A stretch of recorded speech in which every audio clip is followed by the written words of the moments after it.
Halo Bapak Ibu yang budiman, apa kabar? Semoga sehat dan sukses selalu.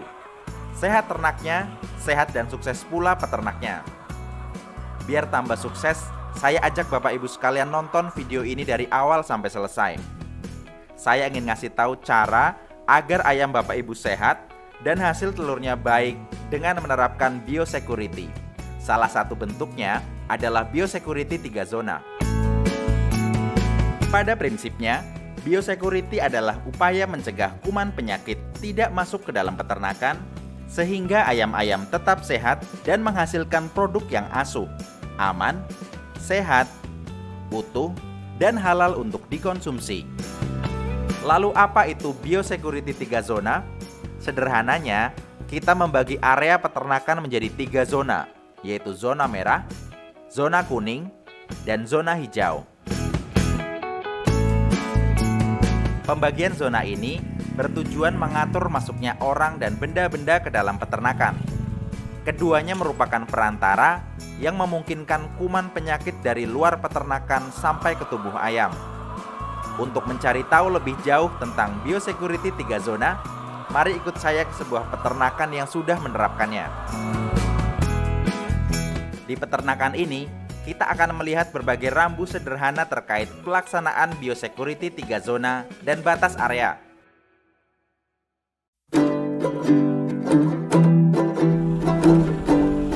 Setiap orang, termasuk karyawan, dan benda yang dibawanya dari luar peternakan dianggap berpotensi membawa kuman penyakit. Untuk itu, semua area di luar peternakan diperlakukan sebagai zona merah. Kendaraan diparkir di zona merah. Baju dan alas kaki dari luar juga harus tetap berada di zona merah. Untuk masuk ke peternakan, kita harus mandi dengan sabun, lalu berganti dengan pakaian bersih yang sudah disediakan. Setelah mandi, kita perlu mencelupkan kaki ke cairan disinfektan dan memakai sandal khusus zona kuning. Sandal yang digunakan adalah sandal yang alasnya rata dan berwarna khusus. Tidak disarankan menggunakan sepatu boot ya, karena permukaan bawah sepatu boot cenderung berlekuk dan sulit untuk dibersihkan. Sedangkan rak telur yang akan masuk ke kandang disanitasi dengan mencelupkannya ke dalam cairan disinfektan. Setelah itu, rak telur yang sudah bersih bisa disimpan di zona kuning.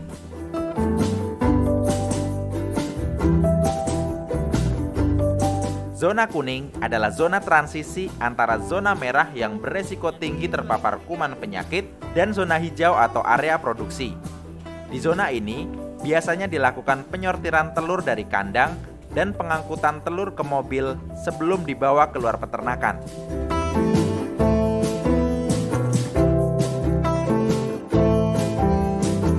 Kita masuk ke zona hijau.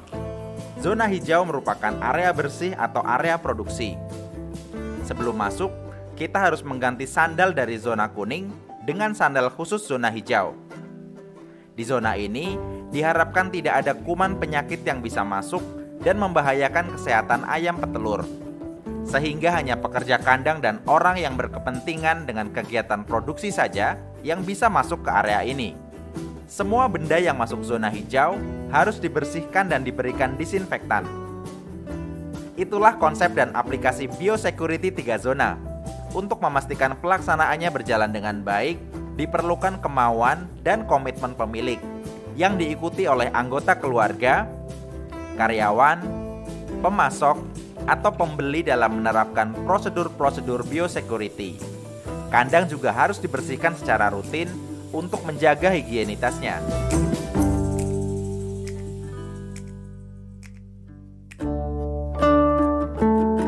Wah, tapi bagaimana dengan peternakan yang kecil?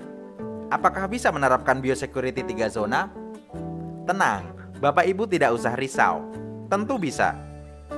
Prinsipnya, zona merah adalah zona kotor, zona kuning adalah zona transisi, dan zona hijau adalah zona bersih atau area produksi. Prinsip biosecurity 3 zona dapat diterapkan dengan mudah dan murah di peternakan kecil sekalipun. Kunci keberhasilan penerapannya bukan pada peralatan yang canggih dan rumit, namun pada niat kuat dan kedisiplinan pengelolanya. Kalau peternakan Bapak Ibu berada di dekat rumah tinggal, Cukup pastikan bahwa area kandang terlindungi dan dijadikan zona hijau. Beri batas zona dengan peralatan sederhana seperti tali rafia berwarna. Siapkan beberapa pasang sandal dengan warna yang berbeda untuk setiap zona. Sediakan pula ember berisi cairan disinfektan untuk mencelupkan kaki sebelum masuk ke zona yang lebih bersih. Biasakan mandi sebelum berinteraksi dengan ternak, serta gunakan pakaian dan sandal khusus untuk zona hijau. Hal-hal tersebut terkesan sangat sederhana, namun sangat berarti untuk merintis pelaksanaan biosecurity 3 zona. Sekali lagi, kuncinya bukan pada mahalnya peralatan yang dipakai, namun pada kemauan dan komitmen kita menerapkan sistemnya.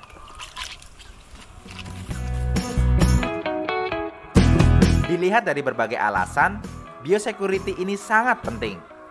Pertama dan terpenting adalah alasan kesehatan. Dengan menerapkan biosecurity, telur yang kita hasilkan lebih sehat dan berkualitas, sehingga aman dikonsumsi masyarakat. Kedua, alasan ekonomi. Bapak Ibu peternak ayam pasti ingin memaksimalkan keuntungan. Bila ayam sehat, kita bisa menghemat biaya kesehatan. Selain itu, produktivitas ayam juga tinggi. Ketiga, alasan hukum. Dengan menerapkan biosecurity, artinya kita sudah melaksanakan cara beternak yang baik dan sesuai aturan. Nah, selamat mencoba. Seiring berjalannya waktu, ayam Bapak Ibu akan lebih sehat dan produktivitasnya akan meningkat. Sampai jumpa.